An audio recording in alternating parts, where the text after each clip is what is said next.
का दिन सुबह से ही शुरू हो जाता है। घर की सफाई, किचन का काम, सबका ध्यान रखना, और इस सब के बीच में हम अक्सर खुद का ख्याल रखना तो भूल ही जाते हैं।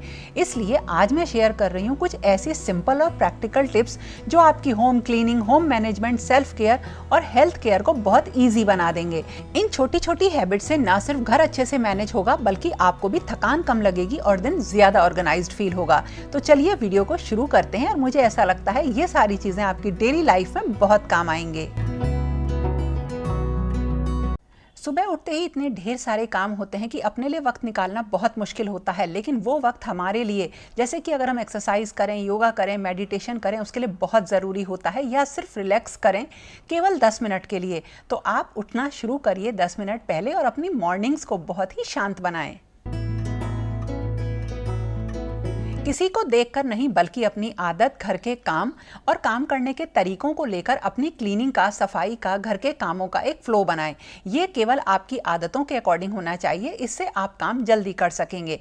और इसी तरह से हर घर में सामान रखने का, चीज़ों को यूज़ करने का तरीका भी अलग होता है, और उसी तरीके से काम भी। जैसे मैं जो करती हूँ, एक कमरे में जब मैं जाती हूँ तो उस जगह के सारे काम ख़त्म करती हूँ, जबकि कई लोगों का कहना यह है कि एक जैसे काम एक बार में ख़त्म कर देने चाहिए। लेकिन मैंने आपको अपना फ्लो बताया कि एक जगह से दूसरी जगह डोर टू डोर काम करना, और अगर बाथरूम में गए हैं तो थोड़ी सी डेली क्लीनिंग करना, और इसी के साथ अगर डीप क्लीनिंग है तो उसका एक रूटीन बनाना, जो कि मंथ में एक बार होता है। याद रखिएगा कि किसी भी चीज को ऑर्गेनाइज करना, साफ करना केवल क्लीनिंग टूल से नहीं होता है, ये हमारी आदतों और एटीट्यूड पे डिपेंड करता है। फ्रिज की डस्टिंग और क्लीनिंग तो हम डेली लेवल पर करते हैं, लेकिन उसके अंदर क्या सामान रखा है ये दिन में कम से कम एक बार जरूर चेक करना, चाहे वो मॉर्निंग का टाइम हो या रात में जब हम नाइट टाइम क्लीनिंग रूटीन करते हैं किचन का, तब का टाइम हो।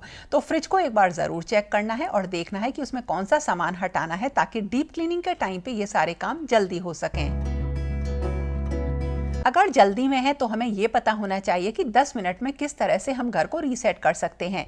तो हमारे घर का जो एरिया सबसे ज़्यादा गंदा होता है उसे थोड़ा सा साफ करिए, घर अपने आप साफ लगने लगेगा। तो 10 मिनट का रीसेट रूल ज़रूर होना चाहिए। और इसी तरीके से जब हम काम करते हैं किचन में, तो उसकी एक ट्रिक होनी चाहिए कि जब हम ब्रेकफास्ट बना रहे हैं तभी हम लंच की काफ़ी सारी तैयारी करके रख दें, और ये सारी चीज़ डिपेंड करेंगी कि किस तरह से हमने मील प्रेप कर रखी है। मेरा 99% ऐसा होता है कि ब्रेकफास्ट बनाते टाइम खाने का यानी लंच का काम ज्यादा से ज्यादा हो जाता है। काम करना किसको पसंद होता है? शायद घर के काम जो रिपीटेडली एक जैसे होते हैं उन्हें करना कोई भी नहीं चाहता। तो इसलिए इन कामों को एंजॉय करिए। काम करते करते अचानक जब ऐसे लगता है कि झल्लाहट आ रही है तो मुस्कुरा दीजिए, कोई गाना गा लीजिए, तो इन कामों को आप ज्यादा से ज्यादा एंजॉय करेंगे। एक बार इसको करके देखिएगा कितना अंतर आता है। मैं इसी तरह से करती हूँ, कोई सॉन्ग लगा लेती हूँ, भजन लगा लेती हूँ और इस तरह से काम करती हूँ। नहीं तो मैं खुद ही हंसती रहती हूँ, खुद ही अपने काम को एंजॉय करती हूँ। इससे मेरे काम का जो आउटपुट है वो काफी अच्छा निकल कर आता है। चाहे आपके पास कितना भी काम हो, कभी भी ब्रेकफास्ट को आपको स्किप नहीं करना है, ये मेरी बात आप बिल्कुल मान लीजिए। आप एक बार को डिनर को बिल्कुल स्किप करिए, लंच भी तब करिए जब भूख लगे, लेकिन हाँ, ब्रेकफास्ट लेना बहुत ज़रूरी है। कुछ नहीं, आज मैंने उपमा बना लिया, मतलब थोड़ा सा सूजी को भून लिया है और उसके बाद मूंगफली को भून लिया है, थोड़ी सी राई, चना दाल, उड़द दाल डाल के इनको हल्का सा चटका लिया सुनहरा होने तक, और उसके बाद इसमें थोड़ा सा जीरा डाला है, और फिर हम इसमें हरी मिर्च, अदरक और करी पत्ता डालेंगे। थोड़ा सा भूनने के बाद प्याज वगैरह डाली है। देखिए इस तरह से ये उपमा बन जाएगा। थोड़ी सी इसमें कटी हुई सब्जियां डाली और नमक डाल के हमने जो भी मसाले आप खाते हैं वो डालिए, और उसके बाद पानी और सूजी डालकर पका लीजिए। तैयार है उपमा। तो फटाफट बनने वाले ब्रेकफास्ट की लिस्ट अपने पास रखिए, मील को प्रेप करिए ध्यान से, ताकि आपका ब्रेकफास्ट कभी भी स्किप ना हो।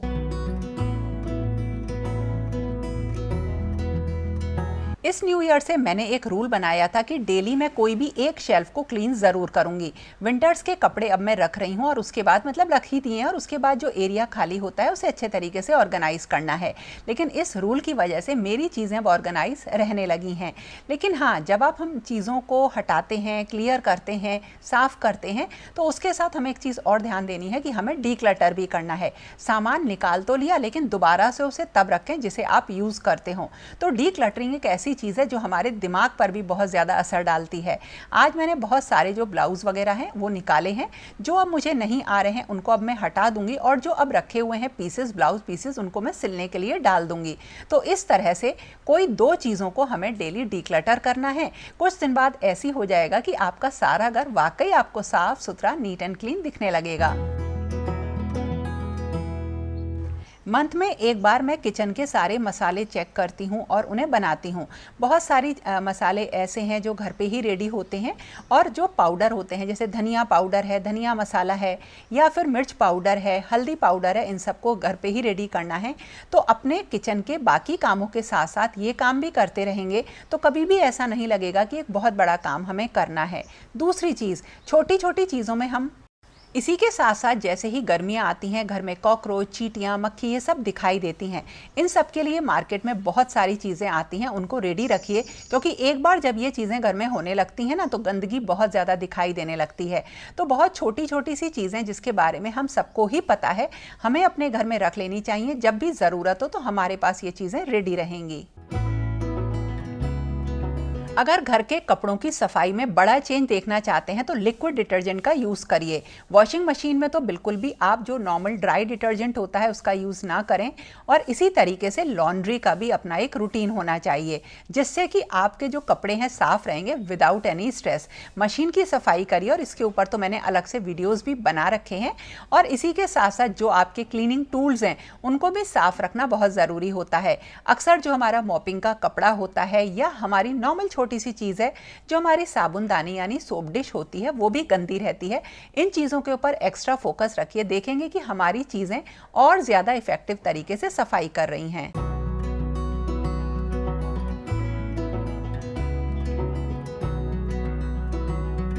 कारपेट की क्लीनिंग अक्सर हम भूल जाते हैं, तो केवल एक ब्रश से साफ करना, धूप में सुखा देना वो ही काफ़ी नहीं है। उसके अलावा इसे अच्छी तरीके से वॉश कर देना। बहुत सारे आसान तरीके हैं जिससे आप इनको साफ़ कर सकते हैं, तो इसको आप एक बार सर्च करिए, मैंने वीडियो बना रखा है। लेकिन हाँ, कारपेट्स को साफ़ रखिए। मैंने अभी अपनी कॉटन की, मलमल की साड़ियों का एक वीडियो बनाया था जिसमें आप लोगों की रिक्वेस्ट थी कि जो ब्लाउज़ वगैरह हैं उनके ऊपर भी बताइए। तो कुछ जो नए ब्लाउज़ मैंने लिए हैं वो बताती हूँ। देखिए, एक प्योर कॉटन का ये अंगरखा स्टाइल का ब्लाउज़ है, बहुत ही सुंदर है। एक तो इसका डिज़ाइन बिल्कुल अलग सा है, पैटर्न बहुत अच्छा है, बहुत मुलायम कपड़ा है जिसे समर्स में हम बहुत आराम से पहन सकते हैं। मुझे ये बहुत अच्छा लगा। और इन सारे ब्लाउजेस के जो साइज़ हैं, मैंने एल साइज़ लिया है जो कि मुझे थोड़ा सा ढीला आ रहा है। साइड में बटन लगे हुए हैं इसमें। तो इस तरह से ये एक बहुत ही प्यारा सा ब्लाउज पीस है। इन सब के ना मैं आपको लिंक दे दूंगी, टैग कर दूंगी। और इसके बाद एक दूसरा मैंने लिया था, ये बेसिकली 2 मैंने मंगाए थे। इसमें एक देखिए ये कितना प्यारा है, ये तो मुझे बहुत पसंद आया था। एक तो कलर बहुत अच्छा है, दूसरा इसका जो प्रिंट वगैरह है या जो इसमें पाइपिंग लगी हुई है वो बहुत अच्छी है। प्योर कॉटन है और इसमें हल्की सी बिल्कुल बहुत ही अच्छी क्वालिटी की लाइनिंग लगी हुई है। तो इस तरह से देखिए, थोड़े से ढीले ब्लाउज हैं ये मेरे। इसमें से कुछ मैंने जो एक्सेल मंगाए हैं वो रिटर्न करूंगी, क्योंकि एल साइज भी अब मुझे थोड़ा सा ढीला आ रहा है। वैसे आजकल थोड़े से ढीले ब्लाउज और खुला पल्ला बहुत ही ट्रेंड में है। तो इस तरह से देखिए, एक ये हो गया। और इसके अलावा भी मैंने एक ब्लाउज और मंगाया था जो कि मैंने पिछले साल भी देखा था। ये क्या होते हैं, इनकी फिटिंग बहुत अच्छी आ जाती है। साइड में इसमें स्मोकिंग का काम होता है, ये समझ लीजिए कि इलास्टिक टाइप काम होता है जिससे इनकी फिटिंग प्रॉपर आती है। तो ये जो स्मोकिंग का काम है ये इनकी स्लीव्स के नीचे और साइड्स में रहता है, जिससे जब आप इन्हें पहनते हैं तो ये बिल्कुल फिटेड आते हैं। और सबसे अच्छी चीज़ ये है कि ये कॉटन के बने हुए हैं, ये कोई लाइक्रा वाला कपड़ा नहीं है। तो प्योर कॉटन के बने हुए इस तरीके के अलग अलग कलर के ब्लाउज पीस आपको मिल जाएंगे। आप अपनी नीड्स के अकॉर्डिंग, चॉइस के अकॉर्डिंग इनको ले लेना। ये सारे बहुत ही अच्छे मुझे लगे।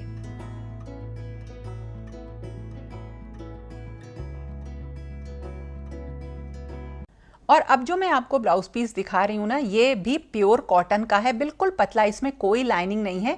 डेली के हिसाब से पहनने के लिए बहुत अच्छा है। दूसरा जो ये वाले ब्लाउज है ना, इनकी जो स्टिचिंग है ये बहुत ही अच्छी है। जैसे नॉर्मली हम जब इसे लोकल मार्केट में स्टिच करवाते हैं तो इतनी अच्छी फिटिंग नहीं आती है, लेकिन ये ऐसे शेप में है कि थोड़े से ढीले आते हैं, बहुत स्मार्ट लगते हैं। और कपड़ा और प्रिंट भी इनके बहुत अच्छे हैं। और आजकल वैसे भी थोड़े से कंट्रास्ट डिज़ाइन के, कलर के, इस तरीके के मिक्स एंड मैच करके हम पहन सकते हैं। इसके बटन्स वगैरह बहुत अच्छे मुझे लगे, बहुत प्यारा लगा। किसी भी तरीके की साड़ी के संग ये बहुत अच्छे लगेंगे। और इसके बाद जो ब्लाउज़ पीस आता है, इसको मैंने बहुत सोचने के बाद मंगाया था क्योंकि ये थोड़ा सा कॉस्टली था, लेकिन बहुत अच्छा मुझे लगा। मतलब ये इतना स्मार्ट पीस है कि ये साड़ी को भी डोमिनेट कर देगा। मतलब अगर साड़ी हल्की है, उसके साथ अगर ये ब्लाउज़ पहना जाए तो वाह क्या कहने, मज़े आ जाएंगे। प्रिंट, कपड़ा सब कुछ बहुत अच्छा है। इसका जो फैब्रिक है वो थोड़ा सा सैटिन टच में है, कोई लाइनिंग नहीं है, फैब्रिक ही ऐसा है कि वो हल्का सा मोटा है। बहुत ही स्मार्ट ब्लाउज़ पीस है। ढीला मैंने मंगाया है, इसका साइज़ एक्सेल है, काफ़ी ढीला है, इसको मुझे ऑल्टर कराना पड़ेगा और उसके बाद ही इसकी अच्छी सी शेप आएगी। मुझे बहुत ही ज़्यादा ये वाला ब्लाउज़ पीस पसंद आया।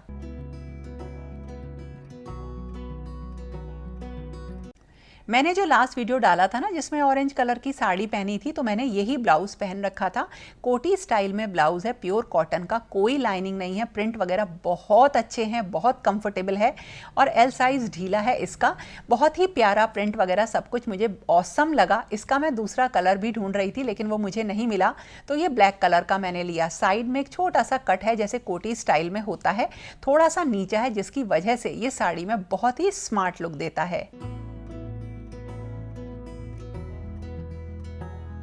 और जो अब मैं आपको ब्लाउजेस दिखा रही हूँ, ये मैंने 3-4 साल पहले लिए थे और ये क्रॉप टॉप्स हैं और इनको मैंने ब्लाउज़ में कन्वर्ट कर लिया। मिंत्रा से लिए थे, बहुत ही ज़्यादा अच्छे हैं, लेकिन साइज़ इनका काफ़ी बड़ा था। मैंने मतलब इनको थोड़ा सा ऑल्टर करवाया है। डिज़ाइन वगैरह इतने अच्छे हैं कि ये बहुत यूनिक लगते हैं।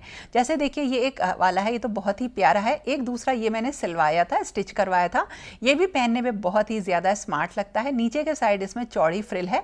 एक बार मैंने ऐसा ही ब्लाउज़ बनवाया था जिसमें लेस की फ्रिल लगवाई थी, वो भी बहुत स्मार्ट लगता था। एक ये भी मैंने क्रॉप टॉप लिया था और ये ब्लाउज़ की तरह से मैं इसे कैरी करती हूँ। इसकी जो स्लीव्स वगैरह हैं बहुत अच्छी हैं, नेट की फ्रिल बनी हुई है। थोड़े से लंबे ब्लाउज़ हैं जो कि मुझे बहुत ज़्यादा पसंद है, अच्छे लगते हैं। और एक ये तो बहुत ही प्यारा है, मतलब इतना सुंदर ये लगता है जब मैं इसे किसी भी कलर्ड साड़ी के साथ पहनती हूँ, मतलब मिक्स एंड मैच करके। तो इस तरह से ये सारे ब्लाउजेज़ जो हैं ये मेरे अब डेली वार्डरोब में आ गए हैं। ये जो ब्लाउज़ पीसेस हैं इनको अब मैं जा रही हूँ और इनको स्टिचिंग के लिए मुझे डालना है। मैंने जब भी जॉब करी है तो एक वर्क प्रेशर के अंदर काम किया है, जिसकी वजह से उसका एक पॉजिटिव पॉइंट बताती हूँ। उसकी कारण ना हम कुछ नई चीज़ डेली सीख जाते हैं। तो अब ना एक आदत बन गई है कि ऐसा लगता है कुछ नया करें डेली या कुछ नया सीखें, तो उसके लिए हमेशा मैं टाइम निकालती हूँ, जिससे मेरी अपनी डेली रूटीन में बहुत सारे इम्प्रूवमेंट्स आते हैं। अब आपको बताती हूँ कि इसकी वजह से मेरी प्लानिंग भी बहुत अच्छी हुई। तो अगर आप लेस स्ट्रेस चाहते हैं, अपने लिए ज़्यादा टाइम चाहते हैं, तो कुछ प्लानिंग स्टार्ट कर दीजिए। बहुत अच्छी तरीके के प्लानर्स आते हैं, उनको यूज़ करिए, या कुछ भी एक डेली डायरी मेंटेन करिए जिसमें आप अपनी नेक्स्ट डे की मील की और या कामों की प्लानिंग करिए। ये मैं आपको बिल्कुल रफ आइडिया बता रही हूँ जहाँ से शुरू करें कि कल हमें क्या खाने में बनाना है। हफ्ते में भर की प्लानिंग भी आप इसमें कर सकते हैं, क्या काम करना है और किस तरह से, अगर आप नए हैं या बिगनर हैं घर को संभालने में, तो किस तरह से हम अपने घर के कामों को अरेंज करें। उनके लिए एक चेकलिस्ट बना लेना या प्लान बना लेना कि किस तरह से हम अपने घर को संभालेंगे, मतलब क्लीन करेंगे, ऑर्गेनाइज करेंगे। लेकिन मैं इसके बहुत पक्ष में नहीं हूं, क्योंकि कुछ दिनों के बाद काम करते करते आपको इस तरीके के जो ऑर्गेनाइजेशन के या चेकलिस्ट की ज़रूरत नहीं पड़ती है। लेकिन हाँ, मील प्लानिंग में अभी भी करती हूँ और नेक्स्ट डे की टू डू लिस्ट मेरी अभी भी बनती है, जिसकी वजह से मेरा नेक्स्ट डे पूरी तरह से बढ़िया प्रोडक्टिव होता है। खाना दोनों टाइम बिल्कुल बढ़िया बनता है और इसी की तरीके से मैं बहुत सारे काम अपने इन ढेर सारे कामों के साथ संभाल लेती हूँ। महीने में एक बार किसी भी जगह की डीप क्लीनिंग करना, जैसे चाहे वो किचन हो या बाथरूम हो या आपकी अलमीराज हो।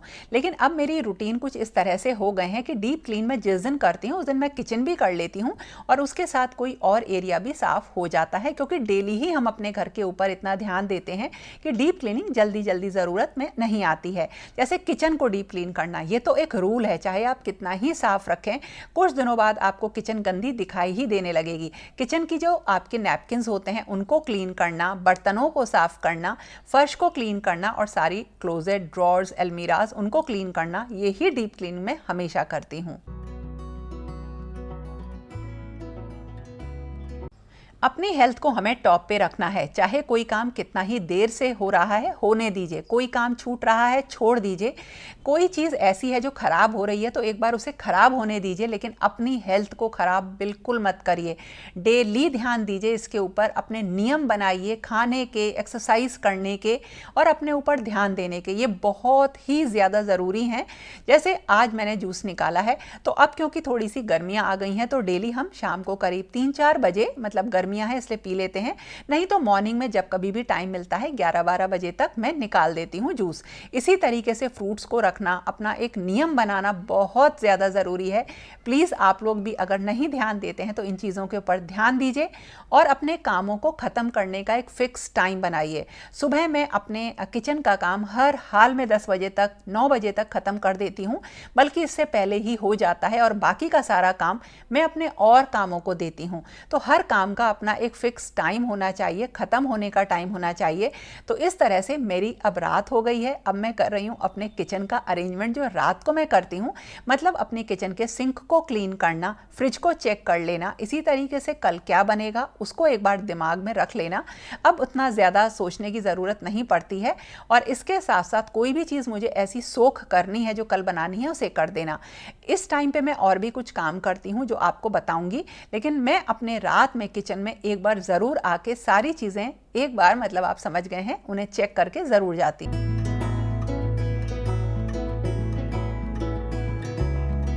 हमें घर में बहुत सारी चीज़ें ऐसी मिल जाती हैं जिससे हम बहुत ही ज़्यादा इफ़ेक्टिव क्लीनर्स बना सकते हैं। मेरा अभी जो नॉर्मल क्लीनर है जिससे मैं घर साफ़ करती हूँ वो ख़त्म हो गया था, तो मैंने जो मिस्टर मसल का है वो क्लीनर मंगा रखा है। लेकिन वैसे में जो संतरे के छिलके होते हैं ना, इनको थोड़े से सिरके में भिगो के धूप में करीब 10 से 15 दिन रखती हूँ और उसके बाद छान के इसमें पानी मिलाकर मैं इसे किचन क्लीनिंग में यूज़ करती हूँ। ये एक इतना इफ़ेक्टिव क्लीनर है कि आप सोच नहीं सकते, आपको किचन के लिए कुछ भी अलग से मतलब आइटम लेने की ज़रूरत नहीं पड़ेगी। और इसी के साथ रीठे जो होते हैं उनको बॉयल करके उनके पानी को मैं यूज़ करती हूँ किचन को और भी साफ़ करने में।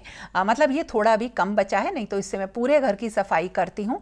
तो रात के टाइम पे पूरी किचन को क्लीन करना ये मेरे एक रूटीन में है। सुबह जब मैं उठती हूँ तो मुझे ऐसा लगता है कि वाकई कितना पीसफुल मॉर्निंग है, मेरे पास बहुत बड़े काम नहीं है, तो एक एनर्जी सी मुझे अलग ही महसूस होती है। रात को किचन को क्लीन करना, छोटे मोटे काम खत्म कर देना नेक्स्ट डे के लिए आपको बहुत अच्छी तरह से रेडी कर देता है। और रात हो गई है, मैं अपनी स्किन केयर करना बिल्कुल नहीं भूलूंगी और इस साल से तो मैंने कैलेंडर भी मेंटेन किया है जिसमें मैं सारे काम करने के बाद रात को उसमें जब एक टिक लगाती हूँ तो अलग ही सेटिस्फैक्शन फील होता है। तो दोस्तों, ये था मेरा आज का वीडियो, कैसा लगा ज़रूर बताना, पसंद आए तो लाइक ज़रूर करना। तो फिर मिलेंगे एक नए और इंटरेस्टिंग वीडियो के साथ, तब तक के लिए okay friends, thank you and bye bye.